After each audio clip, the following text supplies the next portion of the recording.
इस ड्रामे में जैसा कि आपको पता है कि पिछले एपिसोड में हया ने इरम को फंसाने के लिए एक लड़के को अपनी नंद के साथ मिलकर इसके कमरे में भेजने की कोशिश की थी, लेकिन हया इस मकसद में बिल्कुल नाकाम हो चुकी थी। लेकिन उसको फिर भी सुकून नहीं आया तो उसने इसको फंसाने की पूरी कोशिश की। और इधर हया और इसकी नंद मिलकर प्लान बनाते हैं कि अब हमें कोई और काम करना होगा जिससे कि इरम को हम फंसाया जा सके। हया कहती है कि तुम बिल्कुल ठीक कहती हो, अब हमें कोई और ही तरकीब सोचनी पड़ेगी जिससे कि इरम को हम फंसा सकें। अब ये बातें कर ही रही होती हैं कि इरम का वहाँ पर इसके साथ टक्कर हो जाती है और वो उसे कहती है, जिसको पसंद करती है, कि मेरी बात सुनो, मैंने ऐसा बिल्कुल कुछ भी नहीं किया और ना ही मैं उस लड़के को जानती हूँ। लेकिन ये इसकी कोई बात नहीं सुनता और इससे ये कहकर चला जाता है कि मैं तुम्हारी शक्ल भी देखना गवारा नहीं करता। ये सुनकर इरम को बहुत ज़्यादा दुख होता है। वो अपनी सफाई पेश करने के लिए तैमूर के पास जाती है कि काश तैमूर मेरी बात सुन ले, लेकिन तैमूर हरगिज़ इसकी बात नहीं सुनता और वहाँ से चला जाता है।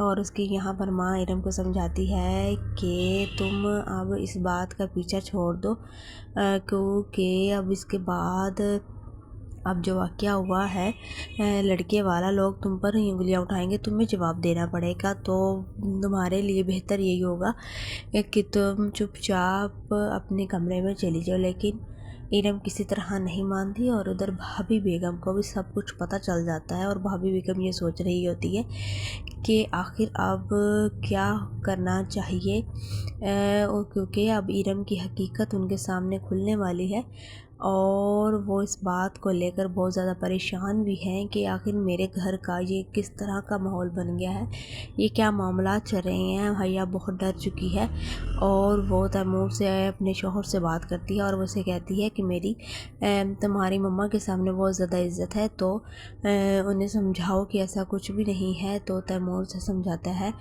कि तुमने जब कुछ नहीं किया तो फिर तुम्हें इतना घबराने की क्या ज़रूरत है, मुझे तुम पर पूरा यकीन है कि तुमने ऐसा कुछ नहीं किया। मैं तुम्हारी बात को मानता हूँ, लेकिन अब बात बहुत ज़्यादा बढ़ चुकी है और मामला बहुत ज़्यादा बढ़ चुका है, इसलिए अब हमें जवाब दे तो होना पड़ेगा। हया सोच में पड़ जाती है कि आखिर अब क्या होगा। अगर सबके सामने उसकी हकीकत खुल गई तो वो तो किसी को मुंह दिखाने के काबिल नहीं रहेगी और उसका बदला अधूरे का अधूरा रह जाएगा, जो कि वो इन तमाम घर वालों से लेना चाहती है।